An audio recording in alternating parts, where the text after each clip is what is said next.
So what are we going to talk about today? Yeah, we're going to talk about the new kid in town, the Mhm. BGM. And it feels like we haven't even, gotten used to ABM, and people are just starting to get familiar with ABM. And basically, we are already talking about BGM and what that actually means. So we wanted to talk about the concept of buying groups marketing, something that more and more companies are really looking to understand and see how they can leverage, and more specifically to our company and our experiences. Well, how do we personalize journeys for a buying group? And what are some innovations around AI that can help us with scaling that? Um, so I was wondering, you mentioned before that you're speaking a lot with customers about strategy. How much does BGM and the concept of buying group, how much do you feel it in your conversations with customers? I would say that many marketeers um, want or are already doing something like buying group, but they don't know how to say it. It's still like under account based marketing in some ways, which it is. But everybody, I think, feels the need that above the account, at the end of the day, they are people. And we want to message the right message to accounts, but then again also to the right people. Um, in a perfect world, the ability to identify everyone and their persona would be great. Then you can know exactly how many are involved in any decision and so on. So it's there. And so it's something that's coming up a lot. That's why I think that was very good that we're going to discuss this topic today. So let's see, yeah, let's see a little bit about explain what it is and how do we see it, and Right. So we'll take it from there. what are we going to be talking about in the next 30 minutes? Um, After a quick intros, we're going to talk about why we're talking about this. So, we're going to share some interesting statistics and analysis around buyer engagement and engagement of ICPs and companies that we have access to, some data that we have um, around those trends and those challenges. And that is part of the reason that we feel there's a case to be made for why do we need to evolve and improve our go-to-market from just an account base to a buying group orientation. So we'll be talking about what that is, what actually is a buying group, how do we define it, how do we identify it, how do we de-anonymize it. I'm going to share some tips around how we can do some stuff with LLMs, and after the webinar, there's going to be also the ability to download content with our own prompts and our own secret sauce of how do we use LLMs to map content to different personas. And then we're going to be sharing some examples from Trend Demon of how to accomplish this. Um, so we're going to talk about the theory, we're going to talk about some practical advice, and then we're also going to talk about how we can do this with Trendyman. But the goal is to talk about the principles and the methodologies rather than just a specific product capability or feature. So that's what we have planned. We got a lot to go through to get through. So let's bang it. All right. Just about Trendyman. For those of you who don't know, website experience optimization for B2B. We are essentially helping optimize buyer journeys through the website. We can identify the companies that the visitor is coming from. We know which content is driving them forward, moving them between the different stages, and then we can recommend and engage with them, send the most effective message or offer at the right time to the right person. Um, from a tech stack perspective, we're also able to consolidate several different solutions from the page level, journey level optimization, as well as layer of analytics. But really, our core strength is the ability to significantly improve conversion rates from anonymous visits to pipeline, and to be able to demonstrate that, to be able to show what those uh, um, units, activations, optimizations have actually contributed to pipeline generation. So Halel, why are we talking about this, right? Why is this something that people should pay attention to in our view? Well, again, when you have um, prospects and visitors that are coming to the website, and you don't know yet who they are, um, understanding um, the type of their journey and how they are engaging will provide you a lot of insights with what to do with them and how to increase the engagement with them. Buyers today have just less attention. They don't have time. I'm sure that a lot of us are seeing that in bounce rates, and the engagement basically is dropping. It's just tough. You have great assets, and you're investing a lot to bringing in the right people in.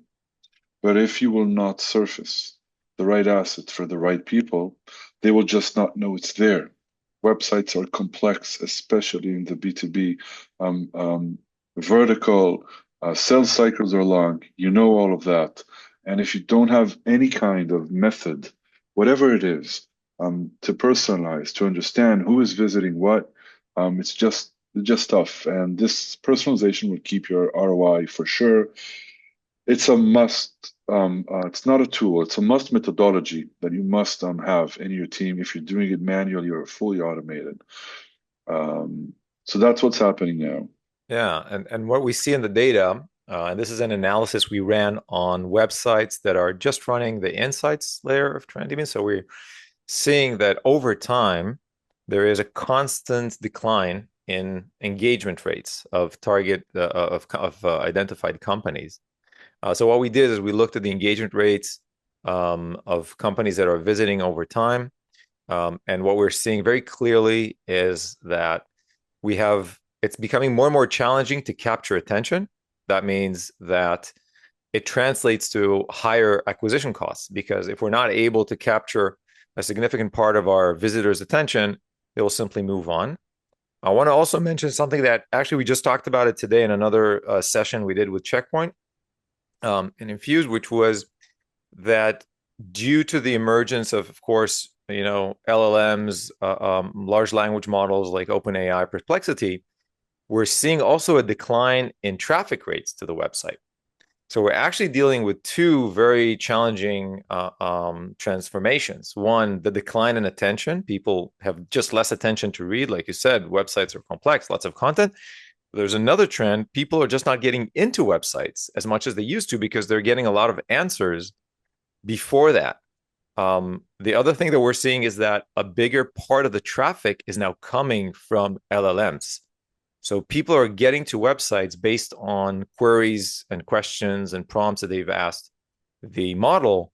And that is now we're starting to see a very big shift from search-based traffic to LLM-based traffic. So another thing to keep in mind about all these transitions that are happening. But on the flip side, if we are able to effectively converse, right, and recommend and engage our prospects and visitors on the website, we're actually able to stop this downturn. And this is from companies who are actually running personalization, running these always-on activation campaigns or orchestrations. So it's not like a deterministic situation that there's nothing to do. There is stuff to do, and we'll be discussing that today, how to really get that engagement back up and get your buyers reading your content, engaging with the right content, right? That's the other part. It's not enough for them to spend time on your site. You want them to spend it on the right places. So we're going to be talking about a transition from ABM, or the evolution rather, from account-based to buying group marketing.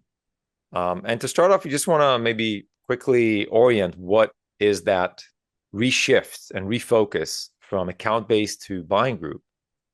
And if when ABM started, like I think almost 15 years ago, the big innovation was that we have a new layer of signals, and account-based signals. We can now de-anonymize and identify people that come from certain companies through reverse IP lookup and various other data sources. And so that kind of shifted the perspective from thinking about lead based to going to account based. We need to identify the accounts that we're going after. We need to target them, prioritize them, and so forth. The shift that has been happening in recent years is the understanding that within an account, the decision to buy is going to be within a certain buying group. So it's going to be a certain set of individuals that have certain roles that are interested maybe in specific products that your company has to offer if it's a multi-product company. And if you're not able to convince that group, you're not going to have a deal, right?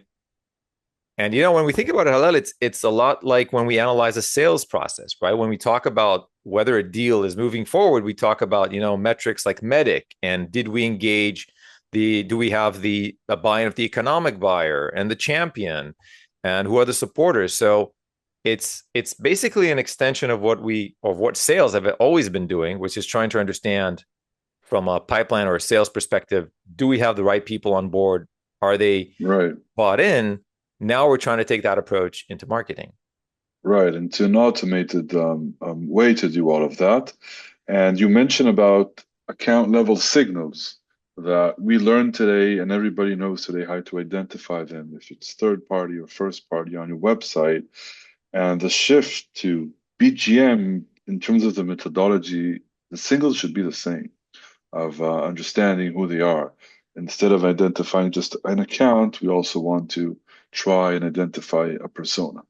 But the ways to do it are the same, which is good because most companies are already doing that. So let's Right. talk also about that a little, I think. Yeah, and I think when we're transitioning to marketing from sales, the challenge is doing it at scale, right? That is the big difference. When I'm doing it in a one account and I can really understand if I'm speaking to the right people, great. Marketing is about doing this at scale, communicating at scale. But I wanted to even go an even deeper level that says, why are we even dealing with this? And I think the one word that came to my mind is relevance, right? If we are not able to communicate with relevancy and context with anybody who we're interacting with, if it's on our website, through email, through ads, we're actually not doing our job. And this goes back to kind of what I shown a few slides earlier, this decline. If we're not able to hold a relevant conversation with people who are visiting us or engaging with us, we're not going to be able to capture their attention and move it forward, right? So relevance is the biggest challenge. How do we get to that relevance, which is that intersection between what I want to say and what the others want and need, right? That is that part that we're trying to nail. And if in the past, an account level approach, we thought about the company, their industry, maybe similar customers that we have similar to that account. To be even more relevant, we need to understand the person, their role, their challenges, their needs at the personal level. And like you said at the beginning, we're speaking to people. As far as we know, so far, AI is not Right. buying technology, right? AI is still not in charge of buying tech. People are buying tech for now. So we need to connect with people, right? Yep. Um, all right. So just what is a buying group? Just to set the stage, buying group is that group, that set of stakeholders. It can be a combination, it's the budget owner, the evaluator, our champion, approver, all those people who collectively research, influence, and decide on a purchase. And in many cases, especially with our customers that have multi-product, in the same company, you may have multiple buying groups, each of them in charge of buying a different product and looking for other things. So when we're thinking about that, it's not just about the role of the person and not just about the product that they're interested in. It's that combination that can exist. Um, and I think when we try to kind of go back and see the transformation that has occurred, 15, 20, 30 years ago, B2B go to market was very much lead oriented or contact oriented. We were obsessed with capturing contact information, emails, phone numbers, everything, was pretty much gated. Every conference, we would kind of scramble to capture all the business cards we could. And then came ABM and says, you know what, actually, we are not selling to leads. We're actually selling to companies. Companies are buying our products. So we need to reorient and kind of refocus around the account level, because also we now have that layer of signals. So that's kind of where a lot of companies are today. They're thinking about it from an account perspective. But what we wanted to suggest, and what other companies are doing and suggesting, is that we actually should be going to some middle ground, to this kind of hybrid that is not just the lead, it's not just the account, it's this combination of people, specific individuals from a given company, because eventually Yeah. they're the ones making that purchase decision. Right. But I think it's, of course, fair to say that the signals that you're getting in the account level are super important. It should definitely be a part. It's not here to replace account level or anything like that. It's just a more fragmented way because you need to talk at the end of the day to people, but you must know if your ICP are visiting, if your accounts are visiting. And we're also going to talk about personalization when you know and when you don't know the company level, how to talk to the buying group. But they go very good together. That's what I'm trying to say. Yeah, Also from signal point of view and also from personalization. yeah, and I think if there's one big takeaway from ABM as an approach, was to leverage signals, right? If it's intent-based, behavioral-based, but this whole notion that data can come in many forms. It doesn't have to be just a person leaving their email. People leave different kind or emit different kind of signals. We need to be paying attention to those signals. We need to be able to capture them. We need to be able to understand them, contextualize them, and then activate on them. And I think that's the one thing that we're taking from the ABM. The one thing we're taking from the kind of left side, from the lead base, is it's people. We need to understand the person, their role, their persona, their needs. It's not enough just to be at those extremes. So yeah, it's definitely this kind of merging of these two approaches. And we're going to be talking about signals, right? So signals, a big part of ABM, and of course, let's say modern go-to-market in B2B. What are the signals that we have? What are the signals that we may want to add to the mix? So very roughly divided it into kind of two main parts. First-party data, so that's stuff that we have in hand. It could be data from our website about traffic sources for campaigns, the engagement with content. Of course, when they fill a form and they're a known contact, that's always a good step. But that is not the only thing that we need to strive for, right? We need to facilitate a better journey. And there are other ways. For example, even in Trendyman, we can offer surveys to start to better understand and segment different personas, different roles based on their needs. And one last part, more technical, is a one-to-one capability, which is the ability to connect a contact to click on a URL. Again, another way for that kind of first-party level de-anonymization.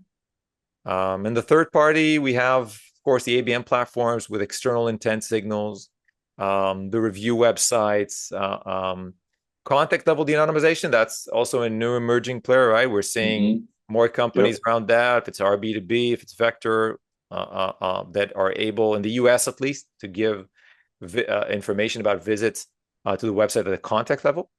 And of course, all the stuff from content syndication and third-party sources for lead gen, they can help us. So there are many sources. The question is, okay, what do we do with them, and how are they combining? How can we combine them together, right? I think that is, Right. You need to like find the picture to yeah. by using all of these together to understand the buying group. And I think we know that we're not going to have all the signals all the time, right? We are going to be operating in this kind of partially blind mode in many cases. And what I wanted to share here is the fact that for every, in our case, visitor to the website, there could be different signals or data points that can help us understand what do we want to say to them? How do we want to be relevant for them? Again, going back to the big objective, to have relevant conversations with anybody who's visiting, whether they have been de-anonymized at the account level. And we all know, operating in ABM, the de-anonymization is not 100%. We're not going to be able to connect every visitor to a known company for many reasons. but there are other signals that we do want to leverage, right? One on the more obvious side, actually from the right side, is contact level. If they fill the form, or if I have another source that can connect me to a specific person, great. But in this session, we actually wanted to more talk about these two middle parts: content-based identification and source-based identification for role or product. So, Haled, maybe you want to tell us a little bit, what are those two pillars here? Yes, of course. So I'll start from the source-based role. Those of you who are running, doing acquisition, bringing traffic to the website, LinkedIn is a great example. If you're running a campaign on LinkedIn, and traffic is going to come in, you can of course identify the UTM. Usually, when you run these campaigns, it's all ready for a specific persona. Of course, you can do account level, but we see it again and again that companies are running for, if you are a marketeer or you're setting for the tech team, or for CISO or so on and so on, we can identify that UTM, and then we can know by everybody that came in from this source is in a specific buying group. And that's an amazing signal, because once you know that, you can track it and you can know what they're engaging in. Then you can connect the content-based identification, if it's from a known source or not, by understanding their behavior on the website and what kind of assets they're engaging with. And also on this part, those of you who have multi-products on your website, it's very easy to understand, all right, all of this group are engaging with product A and the other ones for different product. Once you know that, you will know what other assets they're engaging with. And by that, you can fuel the personalization engine to continue and recommend all the assets that are relevant if it's depending on that product they're engaging with or the persona, because, we identify the pages they're visiting. So these two are like things that you have in your hands that you can use, that they happen naturally. You just need to see those signals. And then you can decide if you want to take action and create like some kind of orchestration for different groups. Yeah, so I think just to maybe just give an example of that Yeah. source-based identification. So, like you Do you said, want me to share? Do you want me to share maybe a screen so I can show an example? yeah, I think we're gonna happy. Yeah, I think that would be great. So I'll stop mine and I you can. just know that we're almost out of time. Yeah, we have a few more minutes. It's fine. All right, so I'll just show a classic example. This is, by the way, Trendyman's dashboard. We're looking in a section where you configure, when you can configure an audience. Again, so we can configure account level audience, what we call segments. This is in the account level. And as Avishai mentioned, account level is not 100%. So we also enable to look at people and create groups for people. So in this example, I created an audience of everybody that visited two URLs. Now, this is my website. I know that whoever is visiting this website is probably a CISO. On I those know that. pages, yeah, those Right. pages. Yeah. Sorry. These pages. One of these pages. So this is an example of how we can track behavior. We can track specific pages, tags on the website, that we can read automatically, and by that create that group. I just want to iterate because the idea is that once a visitor has been connected with a certain signal, so let's say I ran a LinkedIn campaign for CSALs and they came to the website, the whole idea is now that I have their cookie, I can continue treating them as a seesaw, even if they come back a week later or a month later, right? So it is not just about that first time or single interaction, but it's this ability of building, of compiling these groups of audiences that I now can continuously track, I can continuously engage and continuously add signals to. So, for example, if next week that person who's been identified as just a CISO, but I don't know the company, Mhm. now has come from their company's computer and has account level de-anonymization. So now we have this intersection between account level data and a role base, right? That gives us that kind of targeting that we're looking for in a buying group, right? That it's that intersection of roles and accounts. Exactly. One more example. There are also a few questions that we'll love to answer. I just want to show you a couple of more things. Another way, I showed an example of the content perspective, but then again, I could do the same, as mentioned in one of the slides, by LinkedIn paid campaign. And again, by that, create the audience. Once I'm tracking that audience, number one, I can understand exactly who they are, the companies. We can understand what assets they're engaging with. Everything you need to know in our platform needs to know in order to now custom from them the next assets that they need to engage with. So that's basically the idea. And we already have here one of the questions: can you recommend content in a similar way to how Netflix suggests and shows based on what you've already watched? And the answer is yes. That's exactly the idea. Since we know what you already watched, we know what other assets would be relevant for you. That's the automated part. That's all the AI that we have behind our system that can automatically identify what did you do? What should you do next? And to what buyer group you belong to. So I hope So I answered that question. Yeah, Halil, I think let me share my screen now and I can Please go ahead. share what we wanted to, no, not that one. Oops. Yeah. So what I wanted to share is some examples of how this can be accomplished, also using AI. So just to give you a few examples of the new capabilities that we have today using large language models to tackle one of those key problems that were very time consuming. So how do we do this content-based identification at scale? Because this can be very time consuming, right? We may need to spend a lot of time to tag a lot of pages on our site. That's heavy lifting. But what we have today, thanks to LLMs, is the ability to automatically and at scale connect various pages and various sections on our site to various either personas or products.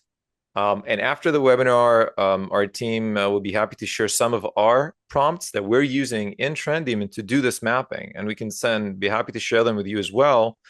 So do reach out to us and we'll be happy to share those prompts because even if you're not using Trendyman, you still want to have this mapping process that again goes both ways. It goes once at a signal generator, so people who are visiting those pages can now be connected to a product or a role, but also they can be used to know which content I want to recommend to those specific personas, accounts, and people interested in those products, right? So that investment is important also from a signal generation perspective and as well as from an activation personalization perspective. Halil, you showed us a few of those examples, right? So going back to what you shared, right? There was the ability to look at it from an industry/account-based content perspective. So the goal is, in order for us to be effective, we also need to have the content infrastructure, right? It's not enough just to de-anonymize and identify. We also need to have something relevant to say to them. So we need to think about our content infrastructure from an industry or an account perspective, as well as a role perspective, right? Yeah, exactly. And this can be complex. If it's not automated, it's difficult. You must have a system that can automatically identify what assets for each industry, for each role, you need to see because otherwise it's very tough to do that. And this is, yeah, and I think there are also a question about that. So that's definitely things that we cover of how we can recommend and then know what assets to show to each different role. Perfect. Halil, I know you have to drop off. I'm here to answer any questions. And if you'd like to see some stuff from the platform or you have, in general, any questions that you want, happy to answer them now. Um, and I just want to mention before we jump or take any audience questions, is that if you do want to try and explore Trendyman's capabilities in mapping your site and de-anonymizing traffic, do reach out to us. We have a free trial, and through our partners, our agency partners, our platform partners, We're also able to offer some freemium plans. So be sure to check them out. Um, and yes, let's see if there's any other questions from the audience. Uh, I think there was a question regarding the personalization part and really kind of being able to create those streamlined experiences. Um, I think people are looking for these seamless experiences. Like we're now changing even the way that we are engaging with content through LLMs. We are expecting to have information pushed at us as opposed to us having to kind of browse or go through a lot of data in order to find the information that we want. So this is already changing our interaction with information, all of these recent transformations. And in general, we believe that you need to look at your website as part of that evolution. That has to be agentic, it has to be responsive, contextual, as opposed to just a library, right? That people will now have to go and find the answers and spend a lot of effort to try and find those answers. So hopefully, it give you some ideas and some thoughts around what is BGM, what are some stuff that you could be doing even today with that. Appreciate all for showing up. Really not trivial. People taking the time to tune in for a live session. I see some of our partners joining us and attending this session. It's always great to see you all. So thanks again, and have a great rest of your week. Thank you very much.